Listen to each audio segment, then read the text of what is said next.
Kita ke perkembangan di Bumi Kenyalang. Persembahan musikal Semangat Anak Sarawak antara kandungan sambutan Hari Kebangsaan 2021 peringkat negeri. Paparan lanjut bersama Vanessa Mering. Silakan Vanessa. Ya, betul Farha. Sebelum itu kita ke perkembangan ini. Polis Kuching telah mengeluarkan sejumlah 1,382 kompaun sepanjang tempoh Perintah Kawalan Pergerakan PKP 3.0 yang dikuatkuasakan sejak Jun lepas. Menurut Ketua Polis Daerahnya, ACP Ashman Bajah, ia melibatkan 10 kesalahan utama yang dilakukan bermula 1 Jun sehingga Jumaat lepas dengan nilai kutipan kompaun mencecah 3.6 juta ringgit. Kesalahan itu termasuk keluar melebihi had waktu yang merekodkan kes kompaun tertinggi dengan 383 kes.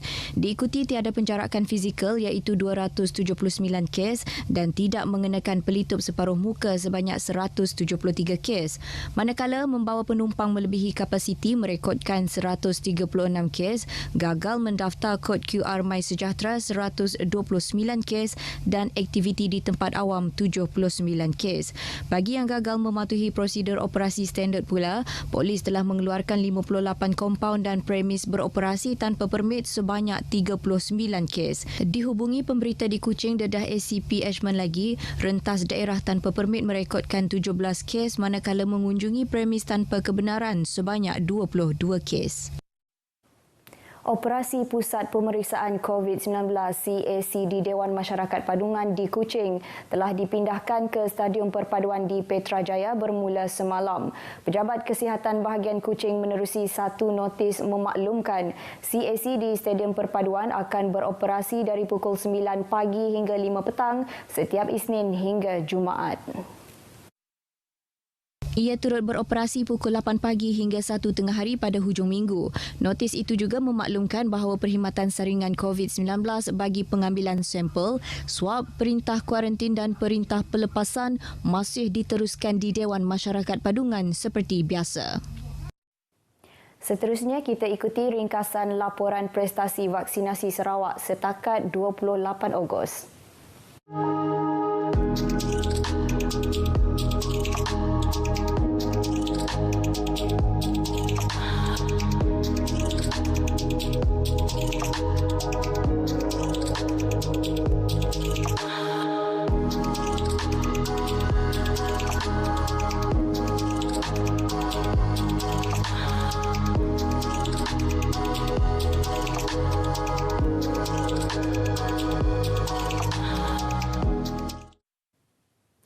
Kubu Brooke Nanga Meluan di Julau yang dibina pada tahun 1935 bertujuan menghalang pemberontakan yang diketuai oleh Asun Anak Paing.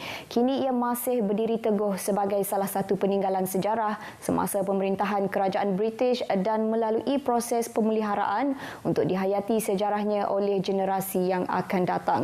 Wartawan Madelina Jawai Steven ada laporannya.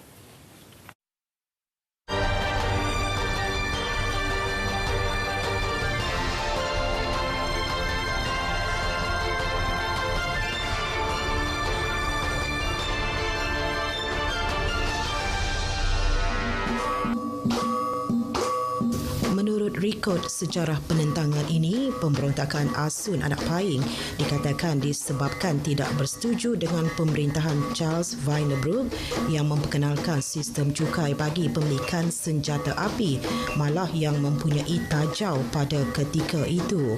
Jadi Asun tu cuba mai bala tu hanya ngelaban perintah laban ngengai ke cukai ke pejalai ke sida Charles Vinebrook.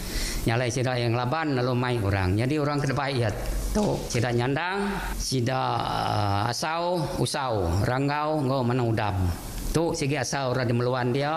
Pada asalnya, kubu Brooke di Nanga Meluan ini dibina menggunakan buluh dengan beratapkan kayu, namun kerajaan Inggeris pada ketika itu mengarahkan kubu ini dibuat semula dengan kayu belian.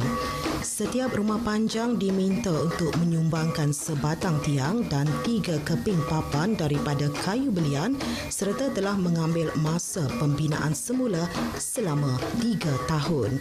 James Brock datang dia sebab dia capuah orang sebab dia non. Orang ngai namanya ngai ngasuh merik tanah.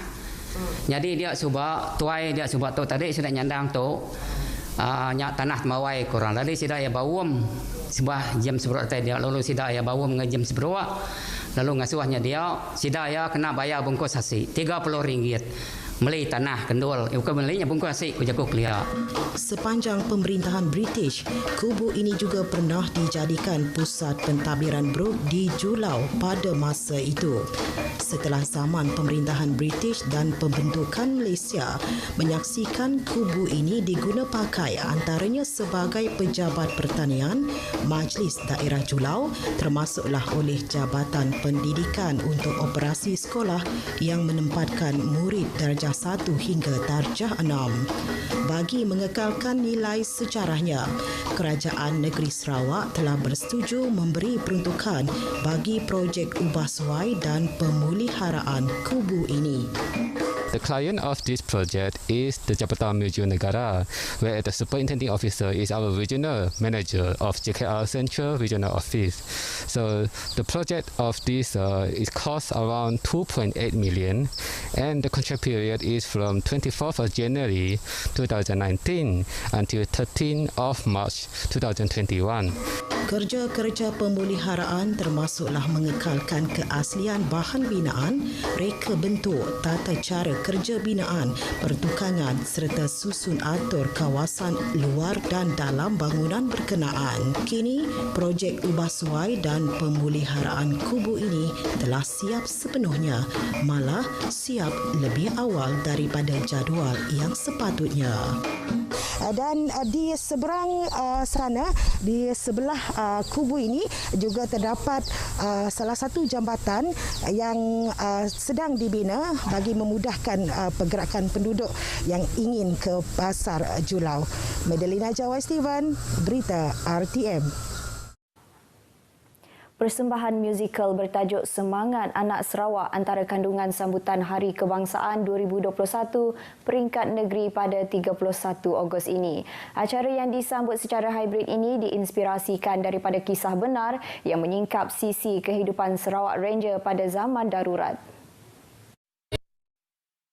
Terhad kepada 100 orang tetamu, acara itu bakal dihadiri oleh Yang di-Pertua Negeri Tun Pehin Sri Abdul Taib Mahmud serta isteri Tuan Puan Datuk Patinggi Ragat Kurdi Taib, Ketua Menteri Datuk Patinggi Abang Johari Tun Openg serta pemimpin-pemimpin tempatan.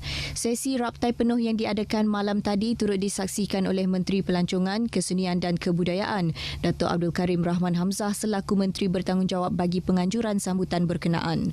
Persembahan khas berjudul Malaysia Prihatin bakal memaparkan pahit getir anak watan dalam usaha membebaskan negara daripada belenggu penjajah dan kini kemerdekaan terus diperjuangkan bagi melawan pandemik COVID-19.